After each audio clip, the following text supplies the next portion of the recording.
你的竞争对手不是猪，是跟你一样聪明的人。所有的事情不是只有你一个人可以做得到。你不具备的资源，人家具备；你没有的条件，人家可以有。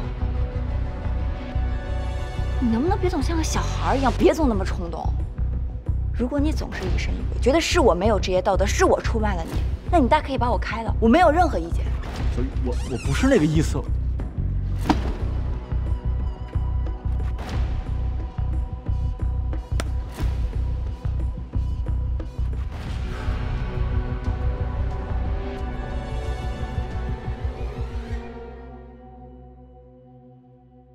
这次咱们网站新推出的特惠商户活动，可以说是咱们北漂房客网在生活服务领域又一次全新的尝试。根据最新的内线情报，于鹏岳那边又有新的花招了。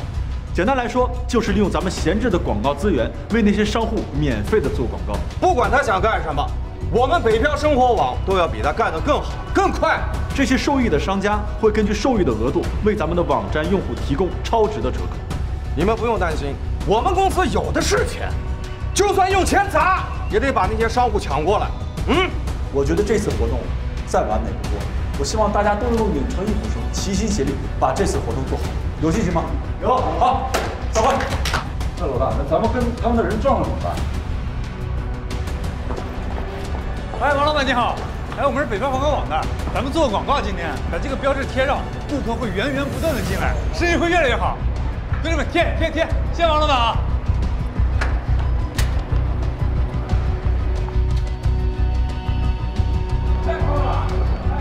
我们北漂生活网也邀请您做特惠商户，给您的政策比他们的还要好。来，都给我贴到上面去，贴到上面去，贴到上面去，贴到上面。我们钱多，我们出了1万块，出了1万，我们出了1万，我们出了5万，来，我们出了1万，对是，都贴了。王老板，该说的我也都说了，我们的政策您也了解了。 你有什么想法可以直接跟我说，哪怕您不愿意也没关系。可是你让我们在这儿等，是等什么呀？哎呀，不急啊，再等等。哎，王老板，哎，来了。哎，怎么来了？怎么？你能来，我不能来？哎，坐。哎呀，既然你们2位都坐在这儿，那我就不多废话啊。你们2家哪一家给出的这个政策更好，那我就选哪家。 咱们这是公开、公平、公正啊！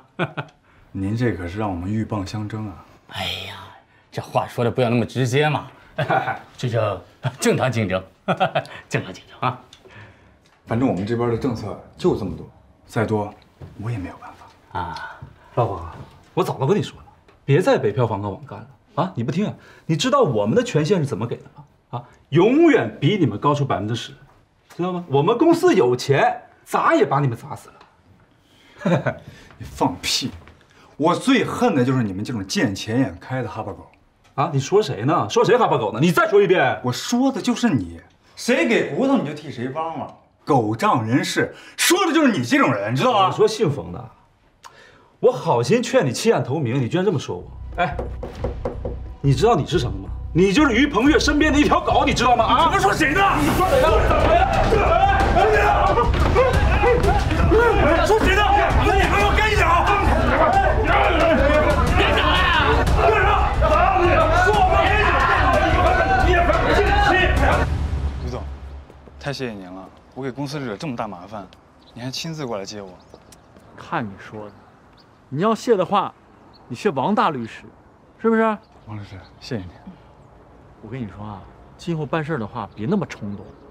王律师说了，冲动是魔鬼，是不是？别像我似的不长记性。啊，这事就原谅我了，不是，就原谅你了啊。王律师，于总，您帮我垫的钱，我会还上的。那你说你这个事儿办的，什么钱不钱？是，怎么跟你说的？以后不用还了，你把事干好比什么都强。啊，真是冤家路窄啊！于总，咱这活干得太窝囊了。对，下次就这么干，别拉我。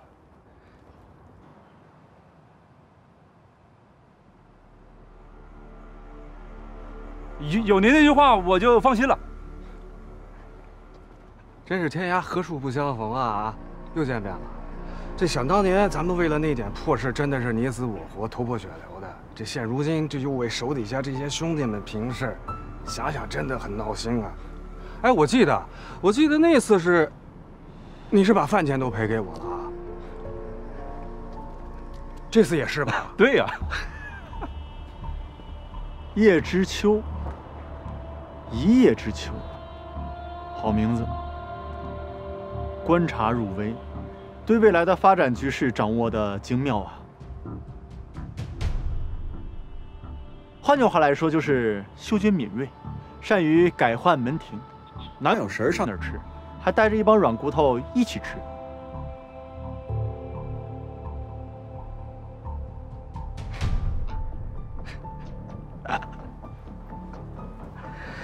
哎呀，于鹏岳，你真是在哪里跌倒就在哪里躺下。你说你毕业都这么多年了，怎么一点长进没有？就会过嘴，懒得理你。于总，咱别听他的。他说的没错，我现在也就只能动动嘴皮子。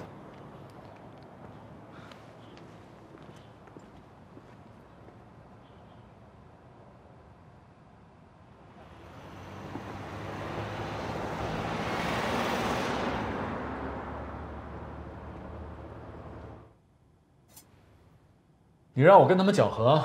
不是讲和，是合作。你真的不怕我把你当成北漂生活网的卧底啊？你爱怎么想怎么想，我管不着。不过只要事务所没有跟公司解约，或者明确提出让我回去，我就得对我所服务的客户的利益负责任。你觉得你这么做是对公司的利益负责吗？你怎么觉得我不管？但我觉得是。照现在这个局势看来，我觉得发展到今天，北漂生活网也是没有料到的。他们在这件事情投入的成本可比咱们大多了。是你可以说他们老板有钱砸得起，可再这样接着坚持下去，他们也够肉疼的。更何况现在的商户已经血精了，他们都等着咱们双方抬价。据我所知，已经有一部分已经签约的商户宁愿违约也要重新谈判。这说明什么？说明咱们双方都被架在上面了。那又怎么样？再这样下去的结果只会是两败俱伤，谁都落不着好。当然了，你可以用一些办法让对方吃亏，比如说想办法把价钱抬高，让对方跟进，咱们再想办法撤出去，就像是那种拍卖行里的托一样。可就算是这样，咱们也实实在在损失了一部分的商户资源，到头来还是得不偿失的。所以你想让两家合作达成双赢？没有人会跟钱过不去吧？而且我觉得北漂生活网从一开始就没有想把咱们一棍子打死。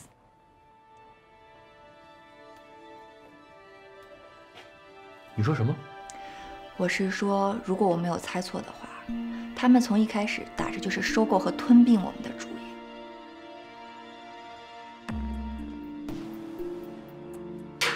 继续说。从一开始的布局来看啊，咱们不难看出，他们是有实力直接把咱们压死的，可他们没有这么做。为什么？我想，不是因为他们没钱或者滥发好心。而是因为我们的存在对他们来说是有价值的。两家公司能掀起来的波浪，是不是要比一家公司大？有竞争，那市场进步的也会快一些。还有一点，我们的一部分核心用户不会为简单的利益所驱动，这就是你之前高明的一点。你把我们北漂房客网做成了一个网上社区，而不是单纯的中介信息平台。这部分核心用户，他们上我们的网站是为了找到一种心理安慰和群体生活，早就脱离了单纯找房子这种功利性的目的。人嘛，总归是故土难离的。北漂生活网如果想要拉拢这部分的客户，他们最好的办法不是彻底要把这个地方毁灭，而是把他们归为己有。所以说，我们还有机会。这个也要看之后的发展吧。你可别忘了 ，FB 公司已经有30%的股份在对方的手里。如果他们在收购那些离职管理层手里的零散的股份，那这个数字将会超过1/3，这可不是一个小的数目。我现在有点明白，于京投资为什么一上来就要咱们30%的股权？这还真是一盘大棋。不过你也不用太过担心，我说的也只是一种可能性。毕竟周岩还是你的铁杆，李腾飞和杨子虽然离开公司，但他们怎么说也是你的兄弟。只要他们站在你这一边，FB 公司就不会轻易被对方掌权。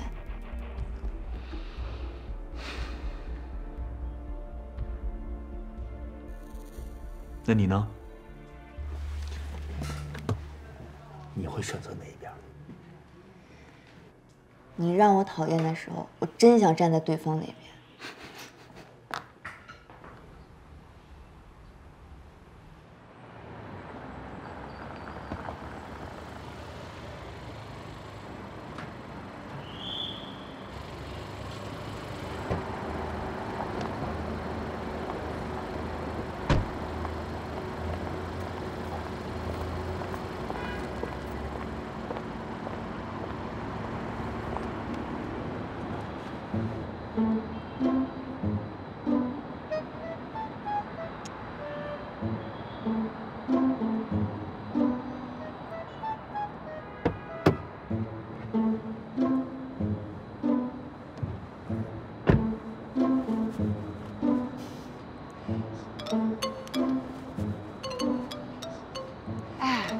你这是干嘛呀？偷偷摸摸的，咱是来谈合作的，又不是来偷地雷的。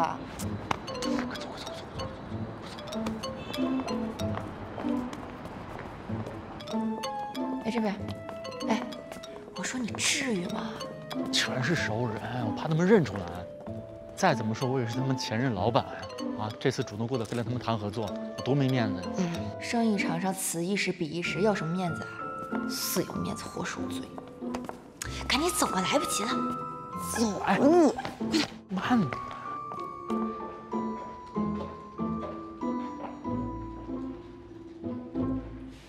你好，我找一下法务部的孟经理。好的，您稍等一下，我给他打个电话。我说你这个报表是什么情况啊？这不是昨天交的你的问题吗？怎么今天还犯这个问题？还有你这边工作不是说对接好吗？现在这是什么情况？这个项目很重要。你这边今晚什么时候办公？今晚。哎，老刘、老黄、张成好吗？一帮咱公司的不知道我又回家了呢。别忘了你自己是来干嘛的。这些老菜子。叶总，你给我们定这些指标，我们根本就完不成啊！怎么的？你看一下上个季度的财报，上次讨论不讨论过了吗？你要对这个项目有意思，不是？这我们根本就不成。不是你谁呀你？呀，梁新伟啊，我怎么在这碰上你了呢？啊？我还以为能在沙滩上看见你呢。你辞职报告里怎么写？你说你想去晒太阳，想去看比基尼美女，你怎么跑这儿来了呀？骗谁呢你？你干嘛去？你给我回来！今天把话你给我说清楚了啊！不是你跑这儿！哎，于鹏岳，我告诉你啊，这不是你的衣服，你在这撒野是吧？当叛徒的，你撒野是吧？我怎么对你的我？于鹏岳，梁新伟，你冷静点。梁新伟，你有没有良心你？来，呼出去！出去！出去！拿着你们放大呀！出去！出去！出去！不够！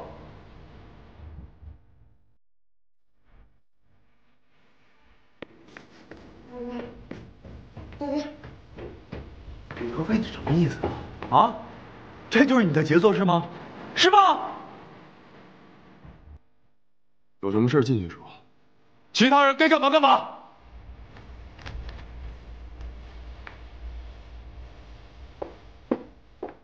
干什么啊？小雨，我们俩之间的事我不需要你搅进来，你先回去吧。于鹏岳，我希望你能冷静一点。我很冷静。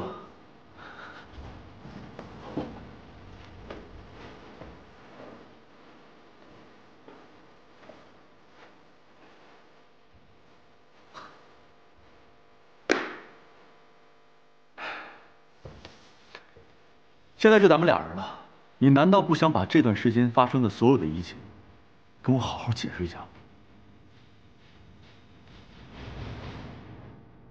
虽然我没有义务跟你解释，但看在兄弟一场的份上，我没你这样的兄弟，到底要不要听我说？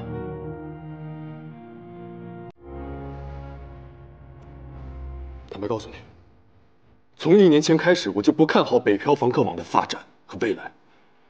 北漂房客网的模式在创业的初期的确具有一定的创新性，但最大的缺点就是门槛太低。像这样第3年才出现同样级别的竞争对手，只能说明于明月你的运气还不错。没有资本的支持，没有横向资源的拓展，北漂房客网的发展已经到头了。这也是你为什么会越来越累、越来越力不从心的原因。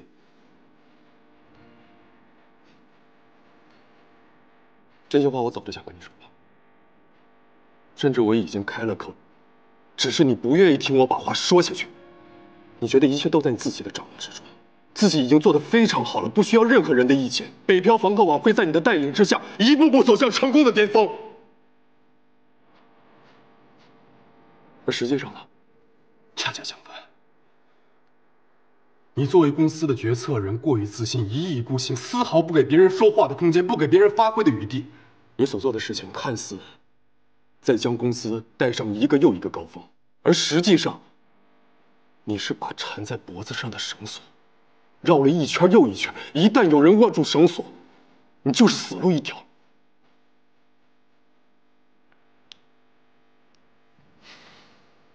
你说完了是吧？所以说，这就是你跟叶知秋这种人混在一起的理由，这就是你投奔陈虎生、获取高官厚禄的理由，这就是你抄袭剽窃北漂房客网所有的市场手段来打压兄弟的理由，是吗？这个世界不是你想的非黑即白、非对即错。叶知秋人比是有，但是他对租赁板块的了解，你我谁都比不了。陈虎生是有钱，但我不是为了什么高官厚禄才来到这儿的，我是要借助资本的力量披荆斩棘，绕开你这块永远走不下去的老路，重新闯出一条新路。反观你，你都做了些什么？送玫瑰、发汽车、造谣言、散补贴，不停的炒作，不停的营销自己，你早已经偏离了自己的正路。于梦圆，你还记得你创立北漂房客网时候的初心吗？我忘记了初心，我偏离了正路。你别忘了，现在北漂房客网还在为千万的北漂们服务。那是你嘴上说的，请你扪心自问，这半年你把用户当成了什么？你把他们当成人气的数字，当成可变现的流量，当成可以随意摆布的木偶。我那是为了生存。没有人气，没有流量，没有钱，我拿什么生活？我拿什么养公司？你口口声声说你开辟了新路，到头来呢？谁来寻我？谁抄袭我？谁干的跟我同样的事儿？是你，李腾飞。我做的方式和你完全不一样。就拿青年公寓这个项目来说，在你那儿，只可能是一个哗众取宠的噱头，但在我这儿，它是政府、企业、北漂三赢的事实。别把自己说的那么伟大，你也别把别人说的那么的渺小。我告诉你，你的老板就是一个纯粹的商人，商人追逐利益的天性是跟你做的、你想做的、你已经做的格格不入，你懂吗？这就是我们的区别。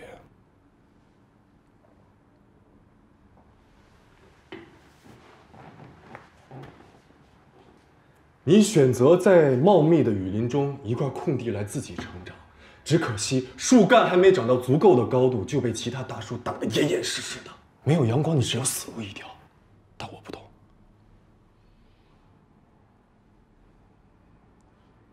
我要依附于一棵大树上面，靠它的养分来成全自己，不断的向上爬，直到见到阳光的那一天。到时候，我就可以掌握自己的命运了。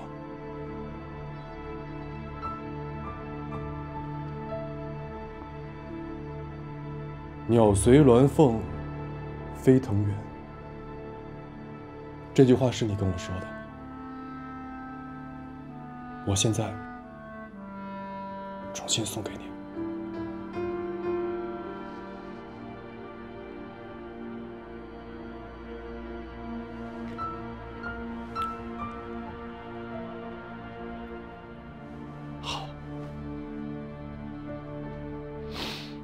那咱们俩就好好比一比，看谁飞得更远，谁能第一个见到阳光。乐意奉陪。还有一件事要告诉你。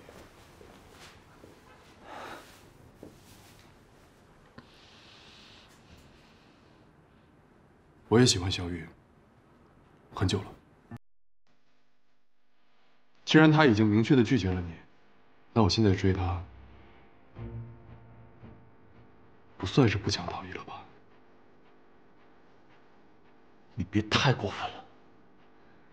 秦师起路，天下共逐之，我觉得没什么过分的。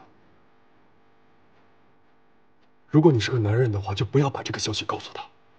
我现在还不想让他知道。我们都清楚，小雨有个心结，正好，我们就先看谁能把它解开。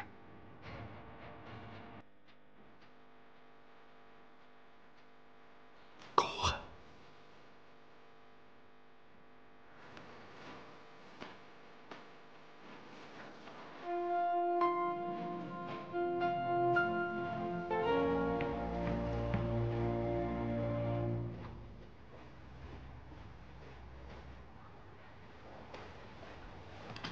你们俩刚才说什么呢？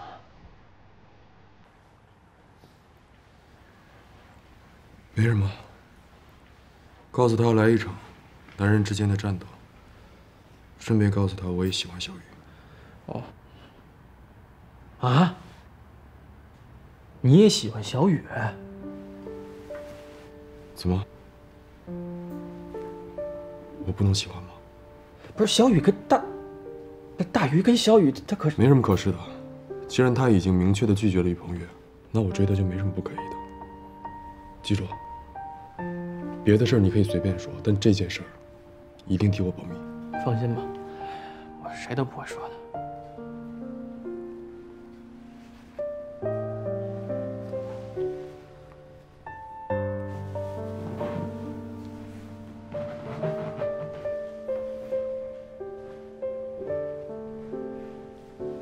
这种场面不好受吧？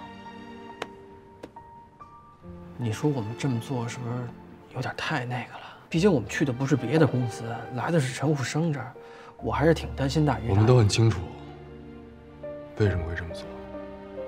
既然选择了，就不要后悔。良药苦口，只有让他痛，才可能会让他醒悟。只有让他醒悟，才可能会意识到自己的问题。放心吧，于鹏越没我们想的那么脆弱。我还是挺担心的，毕竟我们之间跟叶知秋没有永远的敌人，只有永远的利益。再说，现在主控权也在我们手里，他们不会把我们怎么样。橙子，你自己好好努力，发挥出自己的价值，不要让任何人把你养心扉，看扁了。去忙吧。放心，我会努力的啊。哎，还有老大，咱们要不要换个地儿住啊？你说这以后天天抬头不见低头见的，我觉得挺尴尬的。毕竟咱们现在好歹也是个高管，也不差那点租房钱。咱们又没做错什么，干嘛弄得跟自己心虚一样？再说要搬，也是让于鹏越搬。最主要的是，我还想攒点钱，早点把我妈接过来。那大鱼他要是不搬呢？不搬也没关系，我有办法。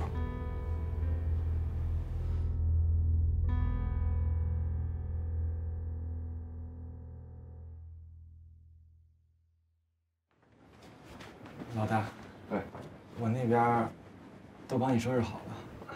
好。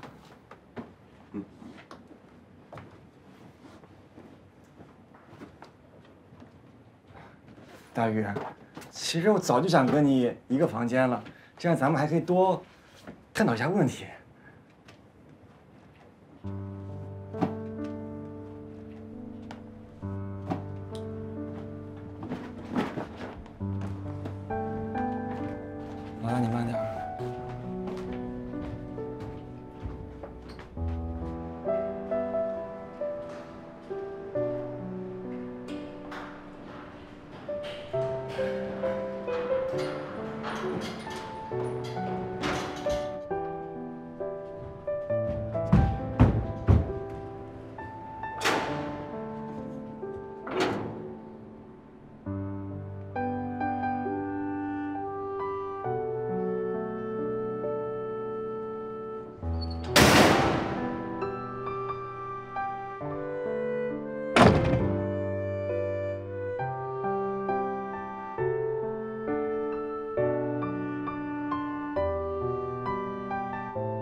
怎么样？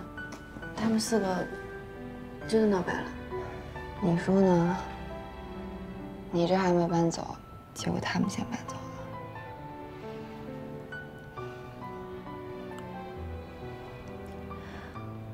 我今天也吓了一跳，我真的没有想到咱们的竞争对手是李腾飞跟杨新伟。若雨，你说他们这样斗到最后，到底谁会赢啊？不管谁赢，都是200俱伤。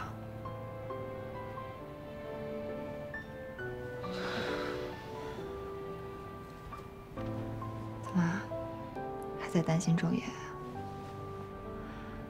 如果真的担心他，干嘛非要搬走啊？谁担心他了？自欺欺人。是，我心里还记挂着他。可那又怎么样呢？这不代表我会原谅他的。你知道吗，若雨？其实从菲菲第1次上门，我就看出来了，周岩心里并没有完全放下他，他也没有做好要永远跟我在一起的准备。他就像是一个孩子，分不清什么是爱，什么是爱过，什么是喜欢，什么是怜悯。菲菲不在的时候，他可以把所有的关注度都放在我的身上。等菲菲一出现，他就开始不知所措，甚至情不自禁地想要站在菲菲那一边。周岩在这方面呢，的确不够成熟，但他从来都没有真的想要伤害过你。可这样你不觉得更可怕吗，若雨？一个经常在不经意当中就会伤害你的人，这对于我们彼此来说都是一种折磨。是，可是你现在躲避又能有什么用呢？我没有躲避。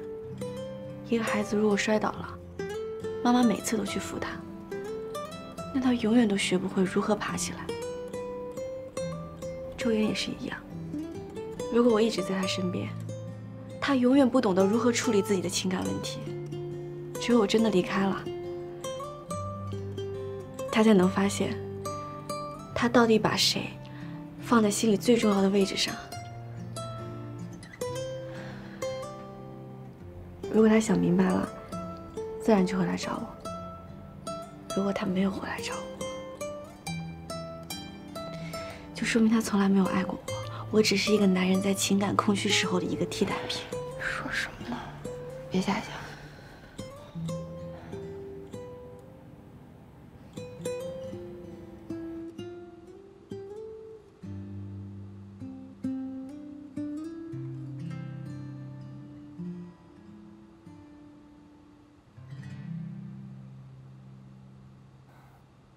大宇，你要真觉得别扭，咱们就搬出去吧。凭什么搬啊？要搬也是他们搬，背信弃义的不是我们，是他们。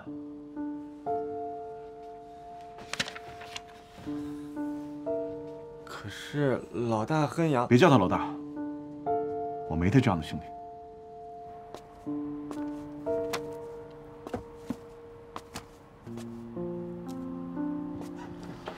不是老大，你觉得咱们这么门对门的跟着大宇打擂台有意思吗？要我说，咱干脆搬出去得了。还是那句话，我们又没做错什么，更何况现在小雨还住在这儿，就更不能搬了。既然他接受了我的挑战，那我就要2场战斗都要赢。那你既然喜欢小雨，那你干嘛不直接追他呀？如果你要融化一块冰，会选择用水还是用火？火呀！小雨的内心就像是一块巨大的坚冰，而于鹏月就好似一团火，看似很容易能将冰融化，但稍不留神就会被冰水熄灭。而我则是水，默默地包围着他，时时刻刻的陪伴着他，无处不在的守护着他。只要我们的关系不到达冰点，我相信，总有一天会融化他内心的冰。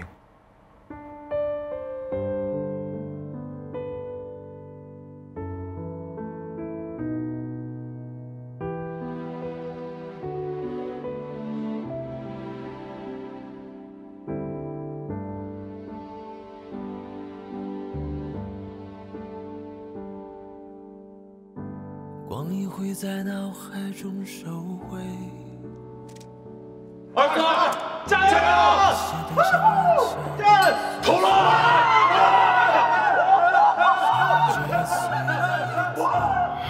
在夕阳的余晖跑过。说实话，老大，我心里是真拿你当心。腾飞兄，我就指望着跟你这只鸾凤一起腾飞了啊！ 错的对的经过就可贵，还没来及匆匆将当初的种种告别啊，先言不由衷。曾一起做的梦还在那片天空，那是多大的风都吹不散彩虹。 指尖最后的重逢，看遍沧桑眼中，还藏着。这个我大学同学最好的哥们儿于鹏岳，他是你同学，还有我们两个。的梦还在我的心中，被嘲笑的天真，有谁还在守候？青春漫过的沙丘。 那就这么愉快的决定了吧？人脉业务包给我了啊！我作为外援辅助你们。FB 公司成立了，开香槟！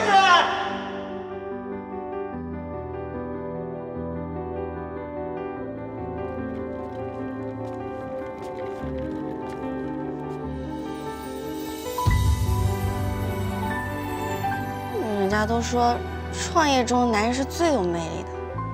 有没有一点点动心？哎，周也，别说，你错了。真够土的，现在还有人织围巾呢。也就是只有周岩那个花岗岩脑袋，才能配得上这么土的围巾。再土也是我一针一线亲手给他织的，只有周岩配得上。你又通宵熬夜了？你看你，熬了一宿都瘦了这么多。你看，这是我特意给你准备的。 可不可爱？过来吃。各位兄弟姐妹吃饭了。你可是咱们的后勤部长荣誉员工，没准儿还是我们联合创始人的家属呢。菲菲，我相信你不是故意的。我很感谢跟大家在一起相处的日子。 特别谢谢你们都喜欢吃我的饭，在这里我拥有了很多很美好、很幸福的回忆。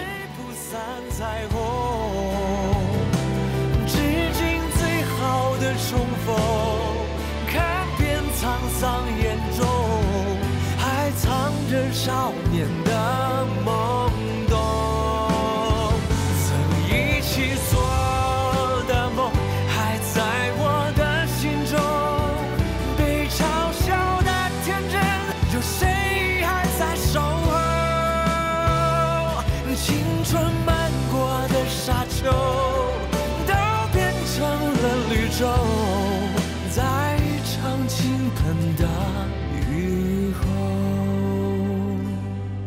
是岁月赠予的清秀。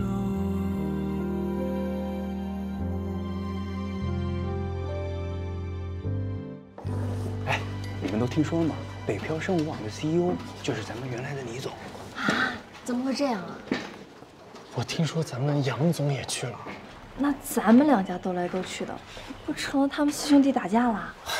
商场上无父子，更何况是兄弟呢？这种事儿啊，见多了。你们觉得哪边会赢啊？我觉得吧，现在还很难说。你看啊，李总跟杨总属于一正一邪，咱们的于总跟周总属于一文一武。虽然说咱们这边有先发优势，但是啊，他们有资金优势，现在还特别难说。不过咱们往后慢慢看，好戏在后头。再过1个月就又到了高校毕业季。据统计，我市每年有毕业生20多万人，其中1半以上的是外地生源。这些外地生源占据了北漂市场的一大部分。我相信在座的各位，很多人都是从这个阶段走过来的。面对这10多万的潜在客户，市场部决定以毕业季为主题，进行一次有针对性的市场推广活动。这次的活动的主题我们暂定为4年还不够。顾名思义，就是以同学4年间的友谊为纽带，推出我们的毕业生合租计划。你这个毕业生合租计划和他们到中介去找房子有什么不一样？不一样在于，我们是通过网络把相识还有不相识的毕业生集合在一起，以一个声音向房东声讨更多的优惠。叶总原来是这方面的行家，我相信你应该最了解房东最害怕什么。空置。没错，房屋空置。以一个2居室为例，如果一间房子先租出去了，那么另外一间房子就会很难租出去。对于房东来说，可选择性很少；对于房客来说，很担心自己与前者的房客有这样那样的问题。这样的房子很难保证它一直有人租，换句话来说，就是有很长的一段空置时间。但是如果选择我们的方案，就不会有这样的问题。通过我们的组织，我们会让毕业生以整租的方式把整间房子都租下来，然后再进行内部分配。这样，我们为房东解决了因为房屋空置而造成的资金损失，同时毕业生也可以抱团取暖，拧成一股绳，可以跟房东多讨价还价几次。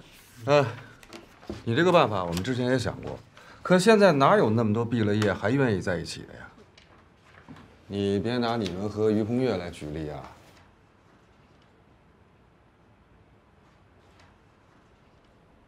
所以才需要我们组织啊！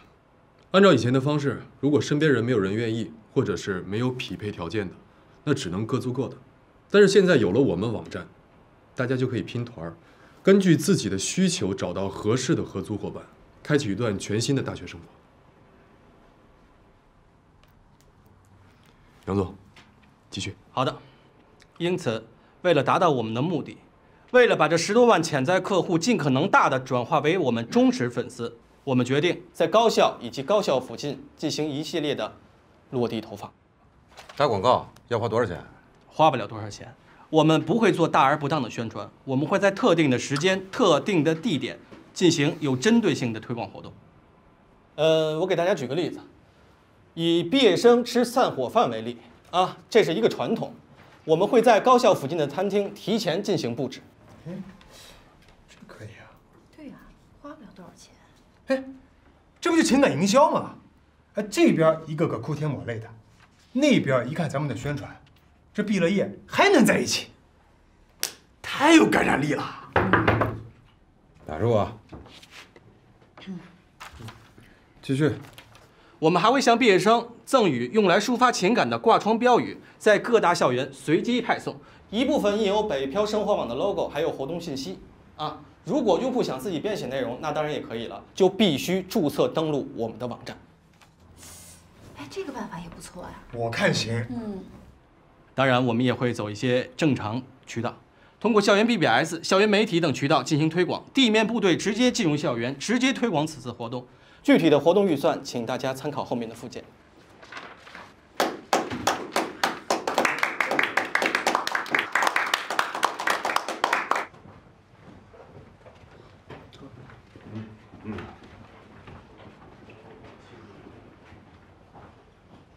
怎么样，老大？我刚才表现还不错吧？没听见大家夸你吗？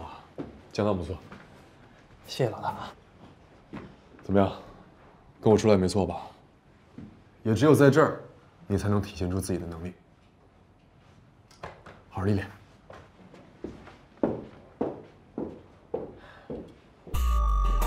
北漂生活网这次新推出的活动，可以说是抓住了一部分毕业生的心理。我承认，在这个环节上，我们又落后了。不过我一直在强调一点，我们的网站并不是一家房屋租赁网站，而是一个生活社区。我们没有必要非得跟在他们屁股后面做那些费力不讨好的事儿。他们做情感营销，我们就做快乐营销。他们有钱可以打广告，我们没钱也可以做口碑传播。